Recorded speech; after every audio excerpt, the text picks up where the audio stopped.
call the meeting to order. Pickens? Here. Hahn? Here. Hardin? Here. Westerly? Here. I pledge allegiance to the flag of the United States of America and to the republic for which it stands, one nation, under God, indivisible, with liberty and justice for all.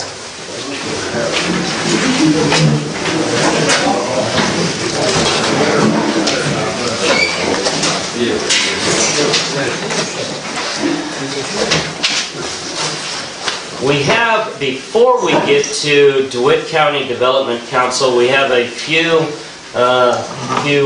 members of the community that would like to address the council, and they will be speaking to things that aren't on this evening's agenda. So I'm going to let them go first and speak to each of their issue. I'm going to call them in order in which we receive the paper.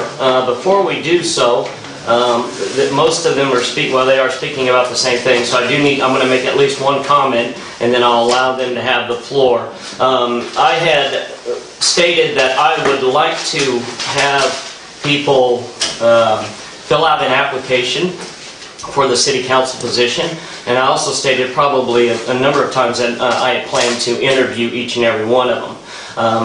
There was no legality in that. I mean, I did not have to do that. It was for my benefit and my benefit alone, so that I could make a wise decision on who I was going to choose.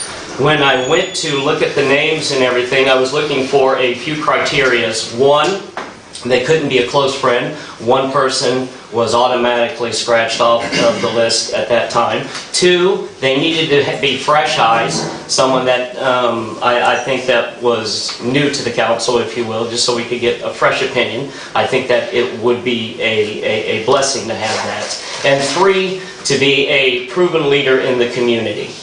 As I looked at the list, and although many of the names were very committed members of the committee or community, I felt that one name stood above and beyond, and I chose Mr. Scott Kelly. So on that, we have four individuals who'd like to address the council. The first one is Randy Matthews. Sir, you have the floor. Thank you. I believe you answered my question. I was curious when I saw the agenda for the evening if the applicants could have assumed at that point that the interviews would be coming later, but apparently that's not true. Yeah, they will not be coming later, no sir. Thank you. Thank you for applying as well. Mary Lee, you have the floor. Yes, good evening. I'm very disappointed in your process. I think that there seems to be a personal agenda here. I was told by you directly that there would be an interview process, and I personally met with Larry to find out what the obligations were and what the job consisted of, to see if it was going to be even a good fit for me to turn in an application for the job. And I'm very disappointed in your lack of interviewing people that would be qualified for the job, that do have a personal connection with this town, that would be by the people, for the people, leaving personal agendas aside and not be a yes person. And I think that's exactly what you're looking for. It doesn't seem to be that you want somebody that's going to be for what the town wants. You know, you got your little agenda here with all of your picked people, and that's nothing against Scott, period, at all. It's just, I really don't appreciate the way this was done. I think it's shadier than shady can be. Thank you, ma'am. Mr. Tharp, you have the floor. Well, I agree with Mary Lee. 5 times in the newspaper you said you're going to interview everybody. Now you're saying you changed your mind? Did you lie to the people? I stated I changed my mind. I did change my mind. You said right in the paper you're going to interview. Yes, I planned to interview. I changed my mind. You changed your mind because, like Mary Lee said, you want one person on that council for one reason. Thanks, sir. Yeah. And then Tim, you have the floor. Thank you.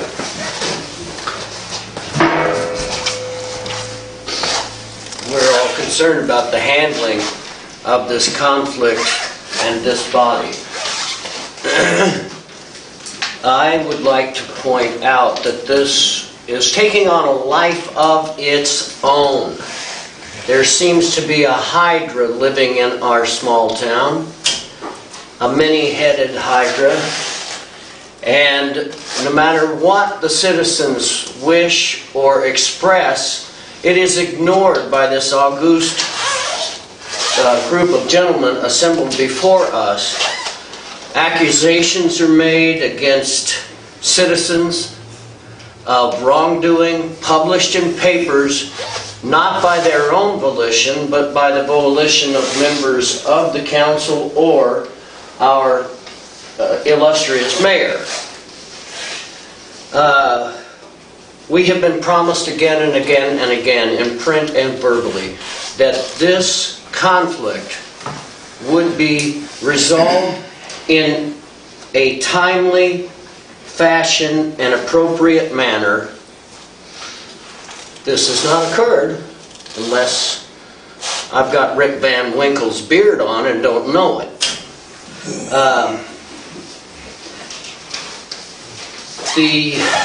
The mechanics of what we have here in our small town is shot through with skullduggery.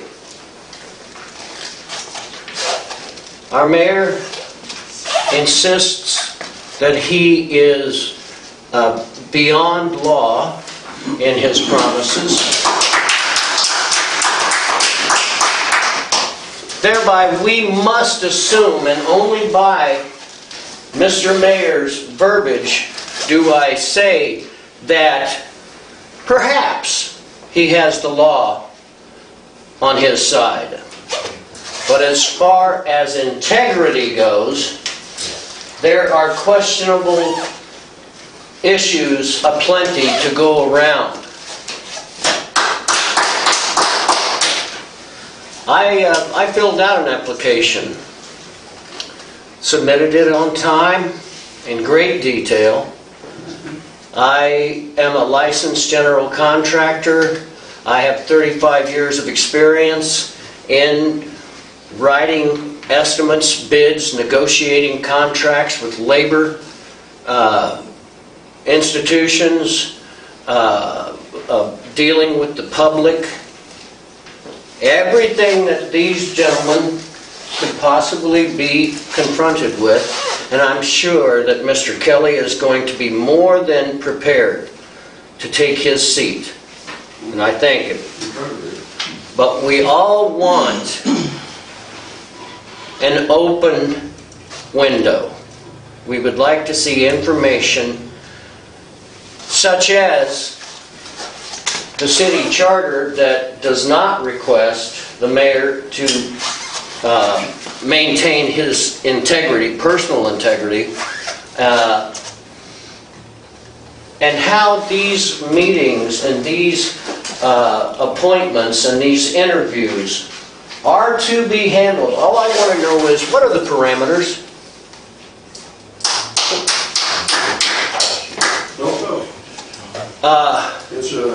There is no transparency beyond my shoulders at this very moment. You gotta remember, this is Farmer City. Just the way you do things. Pardon me, I grew up in Piatt County. I love this town. 1 more minute, sir. This sort of thing, First Amendment squelch, is just another one of the seasonings in the skullduggery that we are asked to eat, consume, and keep quiet with. And I think it is time for all of us to say boo-wah to bad management. Thank you very much. Thank you, sir. On that, we move on to a presentation by DeWitt County Development Council. Ruth, you have the floor. Thanks. And I will share it with Kurt Homan, our Vice President. Mark Killo, you all know, is our representative to our business development. You know that economic development is critical for the future of DeWitt County, and it requires a long-term, sustained effort in cooperation with local businesses, with communities, and with you and with other agencies. Your involvement and your financial support is crucial for providing the resources to carry out a variety of our programs and initiatives that we work on. We were formed in 2007 through an intergovernmental agreement between DeWitt County and the City of Clinton and the City of Farmer City. And since then, the intergovernmental agreement has expired. And yet we continue to be focused on assisting existing and new businesses, prospective businesses, by providing services and resources. So not every business needs our help, but we are there for anyone who does, and we're free of charge. And we're there to encourage, foster, promote, aid, and stimulate economic growth in DeWitt County through the retention and expansion and attraction of business. And the mission benefits all residents. In our DCDC 2016 strategic plan, we included the following goals. Business development, of course, is one of the biggest goals that we have. Every retained job in the region provides opportunities for me and for you and for your business and for your family. We've been working with Exelon Corporation, who for years, at least for the past 3 years, we've been working with them as they search for solutions to keep the plant from early closure, hoping to retain the nearly 700 jobs, and out of those jobs, 203 are DeWitt County jobs. So that's 100 to 150 houses that could be emptied, 203 jobs, and it's not the kind of job that you can walk across the street and get a different one. So we could be losing some incredibly important residents that we have. Early closure will create a loss of property tax and sales taxes, as you know, for the whole county. And recently, March 15th, there was an article in Crane's Business News that was pretty scary about the Clinton power plant possibly being used as a scapegoat, for a scare tactic, so that the legislature will do something to help them with the funding or with the financing because of the Exelon power plants in Illinois. They say that the Clinton one, though it's one of the safest ones, is also the one that makes the least amount of money. So retention is very important to us, and we work diligently trying to help those businesses. We work with Farmer City on many things. There was a community need. We were asked in 2009 to look for a pharmacy. It obviously takes a long time to go through the prospect of to find a prospect. And it took us a while for that, so we were happy to be able to help with that. And we help with that. We bring the leads to you, and it's great that the community was able to find a solution for that. We've got a series of leaders' breakfast meetings. The next one is April 29th. It's a breakfast meeting from 7:30 to 8:30. This one will be at the Clinton Country Club. And we've invited Robin McCoy with Workforce Investment Solutions for Macon County and DeWitt County to be there. Her specialty, of course, is the workforce, and we've been talking with Kurt Nettles and with Susan Wilson and with Richland and Heartland and other businesses and companies about what their issues are with business. Workforce, of course, is something that will always be there. We need to make sure that we're training our students and our future employees for the jobs that are coming to us, and make sure that the ones that we have available now are still, we have people that come from our communities available for that. We provide a revolving loan fund and have since 2010. The funds were from a USDA grant, and we recently had an applicant that was successful for a loan, 5-year loan, 3% interest, and it was Cornelio Ag. So it's our first in Farmer City. We still have funds available, so if you know of any other businesses that are looking at expanding or startup businesses, then that funding is still available for you. We attend most of the meetings for the TIF and for your council meetings, for the chamber. We try to be at the events too. And we learn a lot and hope that we can bring resources to you when you need them. We also attend all of the regular and committee meetings for the DeWitt County Board. We continue to work with local businesses on marketing strategies, such as some others have asked us to help them with ideas too. And we worked with Farmer City Market, as you did, trying to find solutions for them.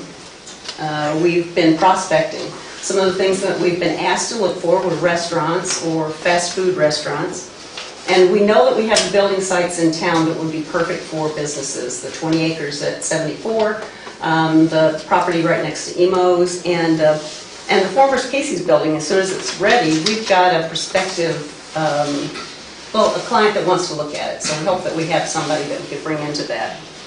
We work a lot with countywide planning. DCDC has made a commitment to help the Regional Planning Commission and DeWitt County and the zoning officer with their comprehensive plan.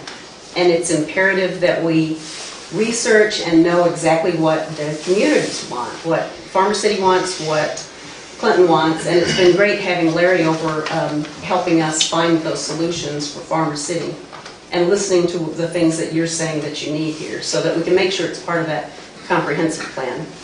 That's a 20-year plan, and it's an important resource for prospective businesses. They look to that to see what it is that you want, what it is that you think that you will agree to if they bring business here.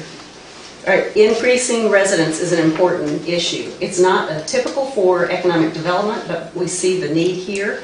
So we've been working with developers and trying to find some solutions, either for the downtown area where there's commercial, or even when you're looking for outside the downtown area for subdivisions or something like that.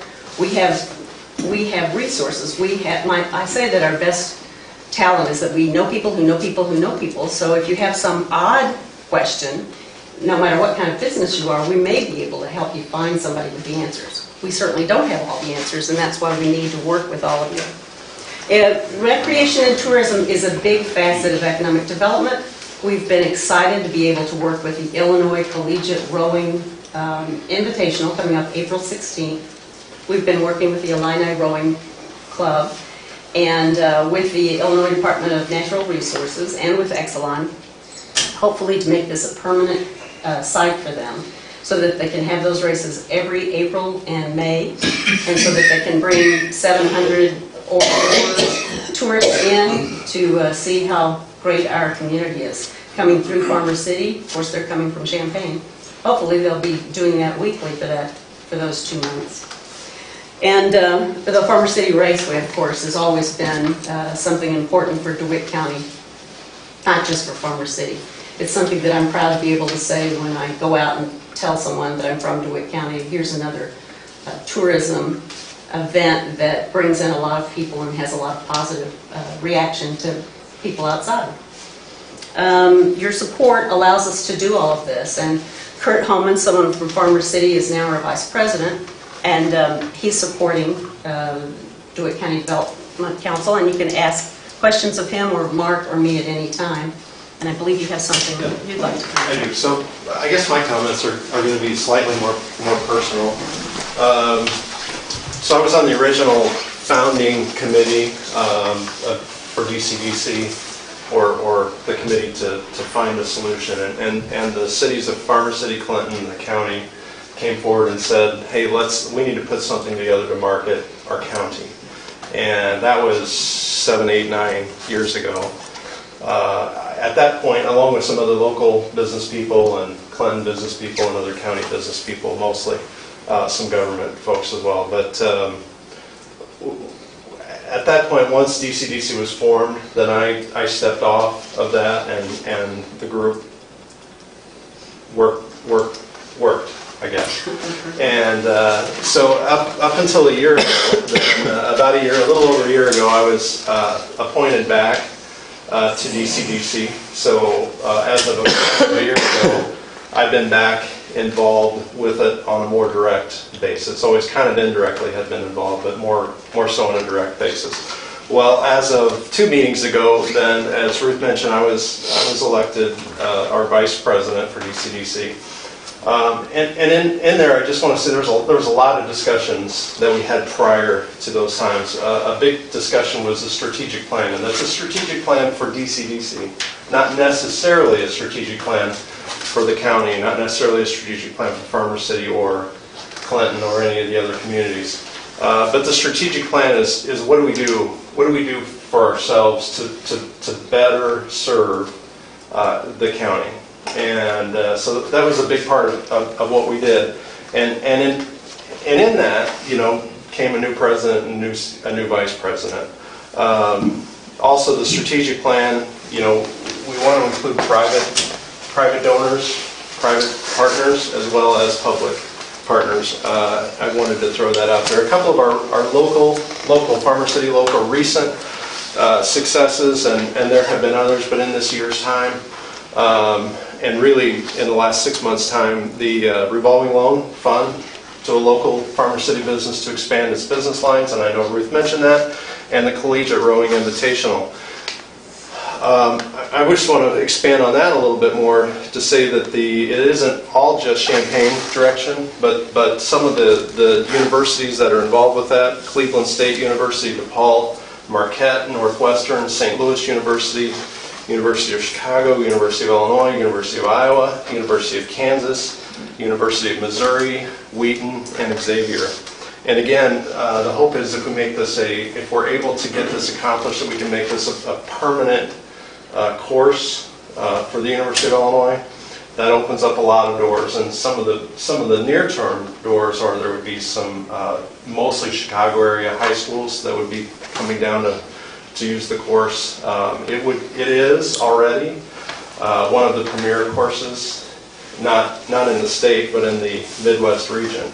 So there's a course in Indianapolis. I don't like it very well. There's some other courses. There's not a ton of courses.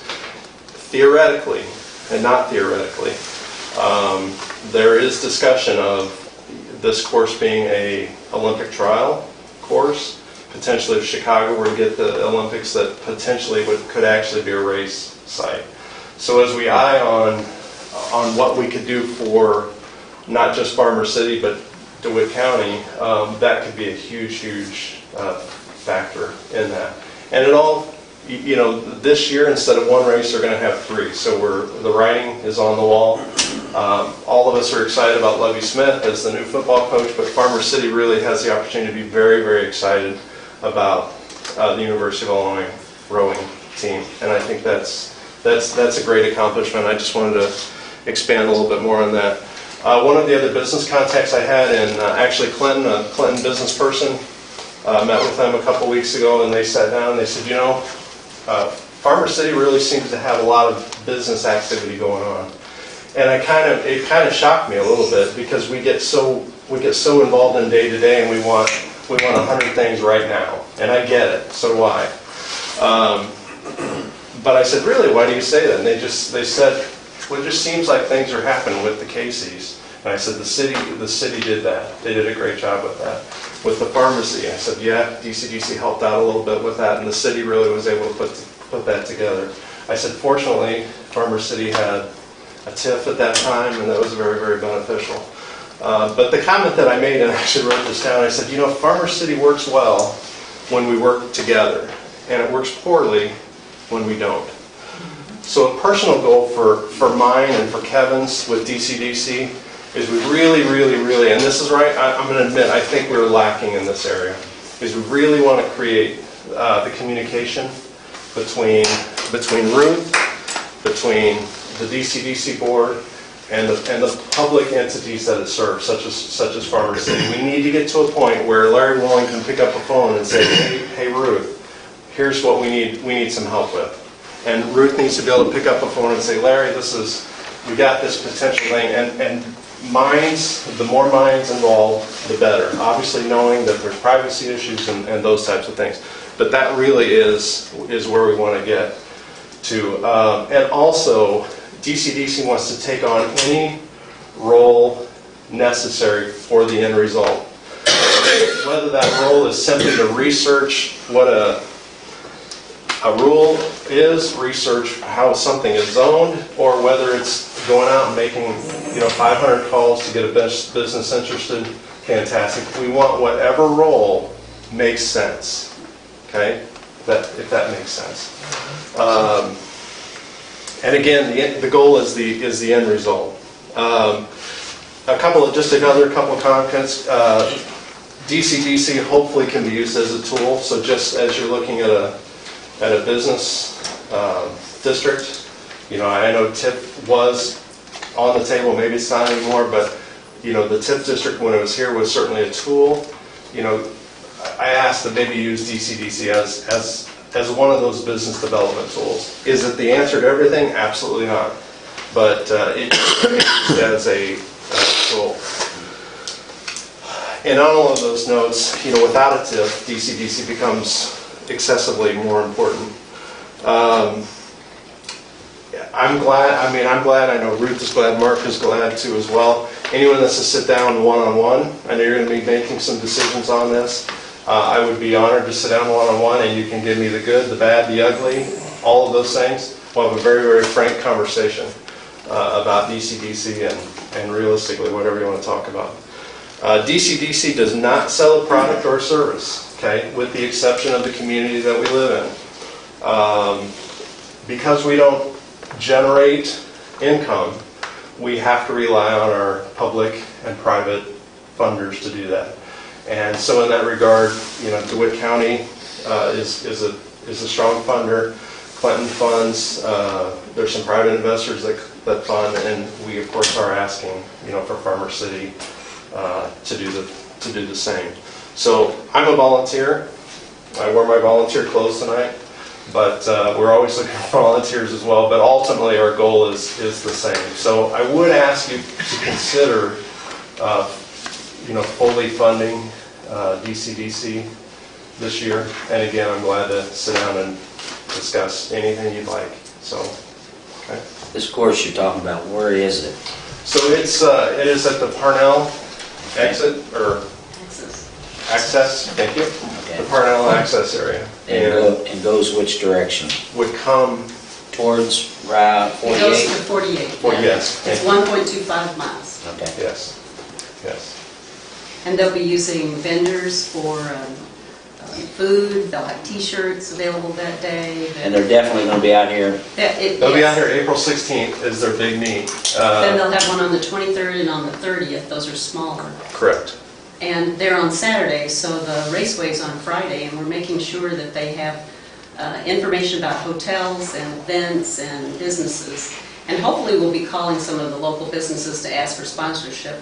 We saw their program from last year, and there wasn't anybody on that from any place but Chicago. So we want to change that. Yeah, one of the interesting, just as a side note on that subject, and I'll be real, we're having a community meeting on April 7th, and this is something I wanted to bring up April 7th, but I think it's really important to discuss tonight. But they've actually had this event for the last 3 years. This is the fourth. This is the fourth year, but it's this third year, second year at this location. So it actually has a Farmer City address. There's the University of Illinois has put out a couple of publications that have pictures and have Farmer City listed on there. That goes all over the world, for that matter. And it's ironic that I feel like I know everything that goes on, but I had no concept or I had no idea that this was going on. So when we recently sat down with them, a few months ago, the discussion was, how come I didn't know about this? And they said, well, we didn't know who to talk to. We didn't know what we needed to do. We just came in and we did the best we could.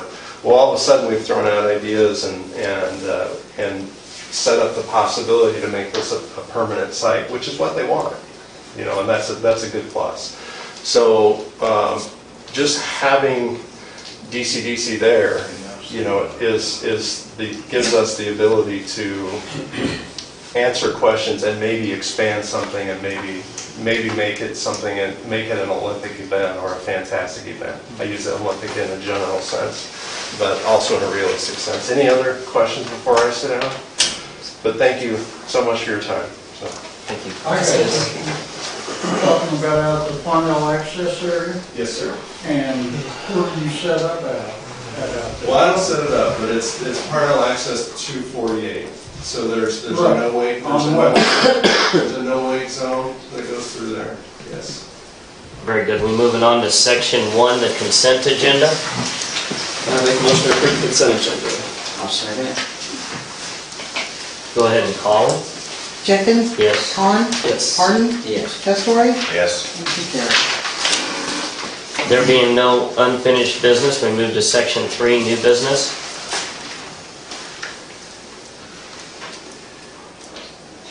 They make a motion to appoint Scott Kelly to fill the vacant seat. I'll second it. Any discussion? Go ahead. Hahn? Yes. Harden? Here. Testori? Yes. Jenkins? Yes. Motion carried. Good. Mr. Kelly, if you could come up.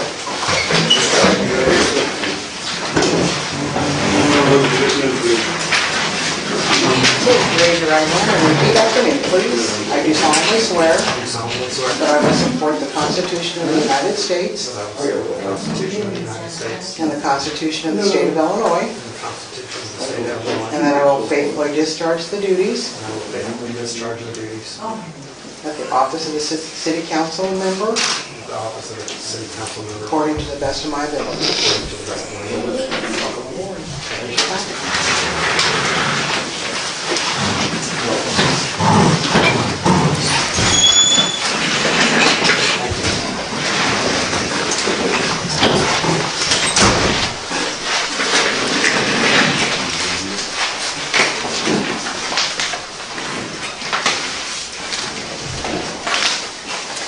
I'll make a motion to accept ordinance 961 declaring 701 West Olive Street as surplus property. Second. Any discussion? Gentlemen, I told you at the last council meeting that we were working on the Water Street property, and Scott made the comment about us getting into the real estate business. This is a piece of property that, through a court order that we have received, what we're going to do now is, through this ordinance, we will advertise it and place it up for sale. You'll see that there are some provisions in there that list a down payment per se, that we're going to establish an escrow account. So if somebody was to purchase this property, and if they didn't get the property flipped in a proper time manner, then they could forfeit that $1,000. So in essence, that's what this is. Joe worked with us in getting this drafted up, so if you have any questions, by all means, you could relay those to him. Is there any questions, discussion? Well, I just want to make sure Scott understood where we're at on it. Apparently they tried to sell it, couldn't sell it. And so now we're dealing with it. No, this is a different parcel. Is it a different parcel? Yes. This is 701 West Olive. This is down by Arbor Apartments. This has been an ongoing court battle for quite a while. And so it has just finally come to fruition. So this is a different parcel.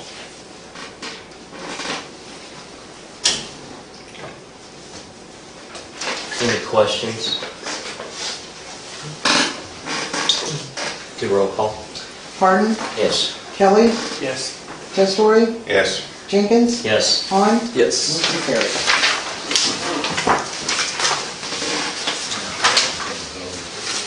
Make a motion to approve ordinance 962, ordinance establishing Farmer City Business District 1. I'll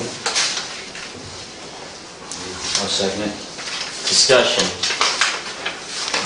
This ordinance was drafted by Keith Moran after we had our public hearing. Keith had sent it to us. We forwarded it. Sandy had forwarded it over to Ken Beth. Ken has looked it over and sees no issues contained inside the ordinance. I'm sorry. And this is the business district that goes from the north side of the interstate all the way through to Golden Egg out there. Yes. This says the rate at 1%. Yes. I'd like to see it be less. Put it wherever we wanted. Well, we want to decide that tonight. As in, what are you suggesting? I'd recommend 0.25%. What kind of dollars are we talking? as I recall, I mean, in the discussion, he said that, I mean, lowering it that much, you're just not generating the revenue that you need to make those improvements to the area, such as going over on the other side of the interstate, so. What is it gonna generate at 1%? At 1%, it was $40,000 was the $40,000 A year or a month? a year. A year. per year. So if you did a quarter, you're talking about 10%, or 10,000, excuse me, $10,000 generation. If we did a half, it'd be 20. 20, that's still, I mean, we're looking at some serious going on the other side of the interstate. I mean, the infrastructure improvements that we need are extremely great. So, I mean, I definitely understand the desire not to raise the taxes. When, you know, no one necessarily likes to do that. But we are, I mean, we're competing right now with, if you will, you know, the larger cities who do raise those taxes, who has raised those taxes. We'd still be under them, but that by them raising the taxes, they are competing for these businesses. They are competing for growth, and they are growing. We're not. So I'm still recommending them. Thoughts? Yeah, I think the 1%, just because, I mean, if we have any infrastructure issues come up, we need to be able to address them. And, you know, we obviously don't want to raise property taxes anymore, and you know, things have stayed flat. So if we have issues, what do? You know, so we got to fix them. So we need to have the ability to do that. I think if we do a smaller rate, which I would prefer as well, I hate raising taxes, but if we do a smaller rate, we don't have that tool to be able to fix issues as they come up. So this rate can be raised later on then? It can't be raised. I mean, 1% is the max. That's the max for the year or for That's forever? the max for the business district. Forever. It can never go up and be above 1%. Am I correct in saying that Bombs is not in this? Bombs is in the footprint of it. Yes. But they're not, are they paying tax in Farmer City, or are they doing their... If they sell a vehicle in Farmer City, they pay taxes in Farmer City. Obviously, they sell something in Clinton, they don't. Right. I still think half's a good place to start. And this would be a year this time we could, if we put it at 0.5%, a year from now we can see where we're at and raise it at that time. Is it once a year we look at this? It's any time. It doesn't have a... So you can do it at any given time? I believe so, yes. Yeah, there's not a renewal. I mean, it's set up as a set time period, so within that time period, then the council has the ability to change it with an ordinance. Keep one thing in mind, Scott, that DCDC mentioned the 20 acres. We keep talking about the 20 acres, but now we've lost our incentive tool to get anybody out there. I know DCDC has reached out to businesses to go out there, and I have done the same thing, and I am doing the same thing. So we need that. We need something, and this 1%, this 40,000 pool. When we start talking $750,000 approximate, that's a figure, but it's pretty close, to get the utilities out there, we need to have our share of the bank. So if we can put this in there and somewhat designate it towards that, then that would be a good tool. So. And, you know, we're putting this next to another business district number 2, and business district 2 doesn't have any taxes, but they can pull from that. You know, I'll bring up our fish wagon. My understanding is they need another a restroom, you know, even to stay in business. And I think that they were doing a little fundraiser trying to do what, $15,000, $20,000 to put a new bathroom in. Well, that's it. I mean, you know, helping out, that would be awesome to be able to help somebody out for that. But you just don't have the tools or resources to do it unless you max that out. So, any other talk or discussion? Obviously, if it gets voted down at the 1, I do believe it's voted down then because we have a deadline today. So I'm going to go ahead and say roll call. Testori, No. Jenkins, Yes. Hahn, Yes. Harden, Yes. Kelly, Yes. motion carried.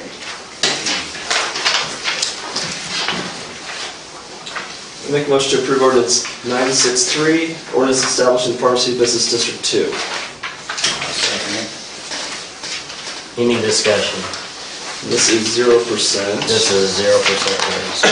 This is the area basically downtown.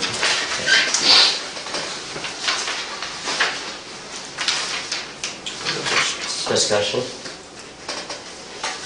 Call it. Hahn, Yes. Harden, Yes. Kelly, Yes. Testori, Yes. Jenkins, Yes. motion carried. This moves us to section 4, other items, the city manager's report. Just a couple things here, because some of this was already discussed tonight, but rough drafts, versions of the budget should be available at the next meeting, which is only a week away. A lot of that has been prepared, it's gone back to the department heads, and they're reviewing them currently. The EPA has acknowledged that they've placed on file the permit for the construction permit for the interconnect between Honeysuckle and Bluebell. EPA doesn't move real fast, so you see that they're saying that there's about a 40-day turnaround time just for us to get the construction permit. Then after that, it's going to take a couple weeks to get that installed by the city guys. Farnsworth has also advised that the Rock 54 water main extension should be ready for the city to review sometime by April 1st. That's preliminary, of course. Get your guys' feedback on that, and hopefully we can move forward with that. And you'll see that the Maple Street Western Avenue sewer main replacement should be ready for you to review sometime around April 22nd. Sewage Department has disposed of some 50-plus tons of sewage from, and it's actually solids, folks, so don't get alarmed. Out on the city-owned farmland, we rented a manure spreader, had to get a special use permit from the EPA. The EPA has said that X numbers of tons of solids needs to be removed from the sewage treatment plant every year. So we did inform Walsh Farms, since they entered into our farm lease for this year, that we would be doing that. So the guys went out there last week and got that put on. Every year we have to renew this permit. You see it's $3,500 a year. It's one of those things that they mandate. There was a meeting down at DCDC last week. John Whalen with the Laborers Advancing Community Enrichment Program was there. He discussed how they could assist in the financing of major projects. And when they're talking major projects, they're not talking a $50,000 or $100,000 project, they're talking $1 million projects. Something that maybe we could land out there on the other side of I-74 in our 20 acres. And one of the things that was discussed was that if we came at them with one project for the county, and it had the support of the entire county, doesn't have to be on this end of the county, it could also be down in Clinton, but if it brought in new jobs, then obviously it benefits the entire county. And there are some things that could go out here on the interstate that may be attracted this way that might fit that bill. DCDC also held their monthly meeting last week. As I put here, as was said tonight, currently they're in budget crisis, and so please consider if you want to fund them in the new year. And then we've also gone over the judicial deed issue tonight. Bringing an update on the body cams. The body cams have arrived. They're in the PD. Simplified Computers, a vendor out of Champaign-Urbana, designed a desktop for the storage of the data. The docking station hasn't arrived yet. As soon as the docking station is here, then they can get those body cameras up and running. During the FOP negotiations, Ken Beth brought over a copy of a ordinance that he helped Rantoul draft for the use of their body cameras. That was given to the chief as a model of how to come up with a new ordinance. keep in mind that the state statute has changed already this year pertaining to the use of body cams. And so currently Chief Deno is tweaking that to get it for use for Farmer City. Then he'll send it back over and let Ken Beck look at that. The FOP contract may be presented to the council at the next meeting for ratification. We've gone through that ahead of all of our meetings. The officers have agreed to what was offered to them. And the SOR program between the City of Farmer City and the Blue Ridge Schools should be presented at the next week's meeting for passage from the City Council also. That's what I have. Are there any questions to the city manager and his report? Non-agenda items and other business? Yes. Yes, sir. I'd like to revisit the tree issue with the bills that you presented. And we have our attorney. Does the city have an obligation to pay those bills? They were generated by Tim. You know the history? No, I do not. There was a tree in question. Our guy looked at it, said the church said that the tree was good. Tim challenged that by getting his own arborist. And then the city cut the tree down as a result. Even though it wasn't on his property, he challenged it. And then he's presented the bill to us to pay his guys that he brought in. And so I'm having trouble with this because the city didn't ask. It was your choice to challenge us. But I don't see that we should pay for the people you hired to challenge us. Do you recall the visit that you made on your motorcycle to the site of the tree in question? Yes, I do. And do you recall who else was there besides the two of us? Well, there were several people there. The neighbors. And one of my workers. Yes. My neighbors. Yes. Do you recall what advice, as a council member, that you gave to me on that occasion? My advice was that if you wanted to pursue it, that you should pursue it with your own guys. That is not the verbiage you employed, Scott. I did not offer to pay to have your guys pursue that tree. You advised me to bring professionals in. As a member of the city council, and as a gentleman, I did not bring this up during the last meeting, but as long as we're forced to take another spoonful of the treacle of skullduggery, I'll hold your feet to the fire. Under your advisement, I made contact with the certified arborist. I would think, sir, I'm correct that obviously there's no obligation to pay. I mean, there's no legal obligation to pay. Well, did the city ever agree to pay? I stated last week, unilaterally, I'll say that I believe that we should pay that. And let me give my argument for why I think that we should be obligated to pay for that. When he first came in to address the city, he asked that that we look at the tree. He thought it was a danger.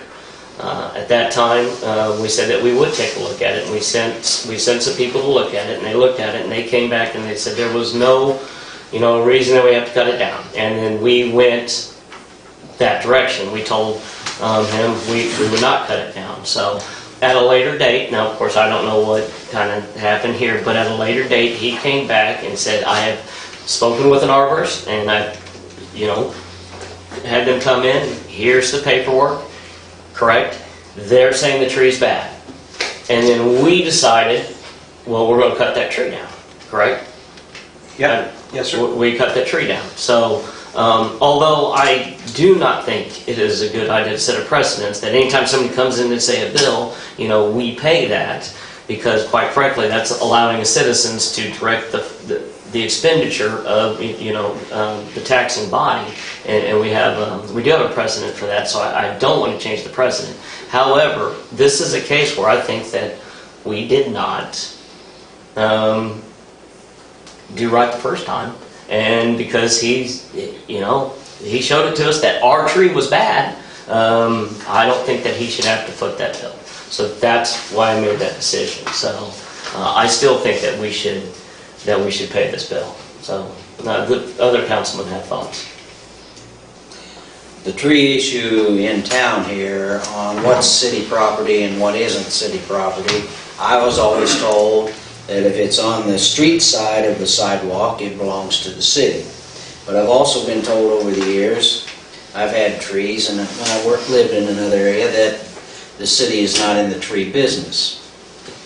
Well, you can, as far as I'm concerned, you can say those words, but If a tree falls on somebody and they're hurt, yeah, or crashes, I think that we would be liable, especially if it was our property. Can I, Yes, sir. just so everybody is fully aware, and so I'm not going against anything that Tim has said here, or anything, Mayor, you or Scott, but when Tim did come into City Hall originally about this tree, we did immediately get a hold of a tree service that we use all the time. We flipped back and forth between 2 different tree services.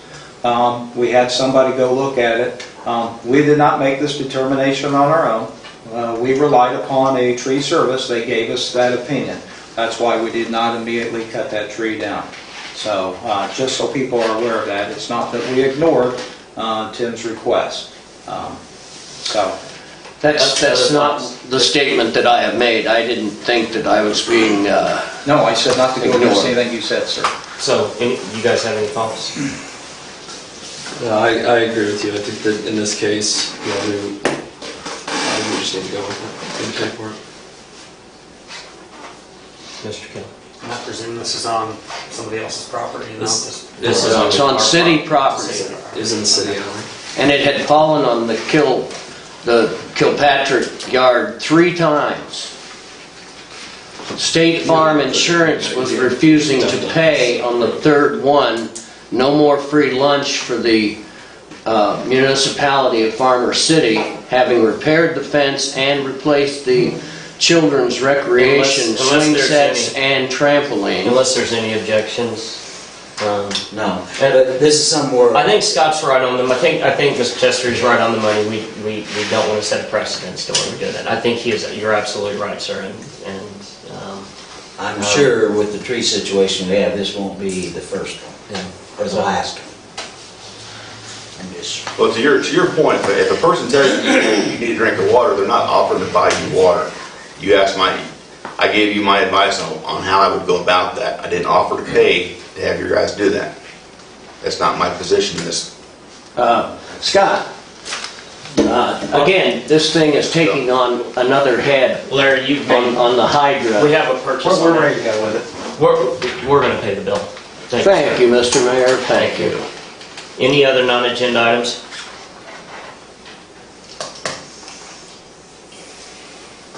Entertain a motion to adjourn. Make motion to adjourn? Second. Roll call. Pardon? Yes. Kelly? Yes. Testori? Yes. Jenkins? Yes. Klein? Yes. Motion carries. Thank you.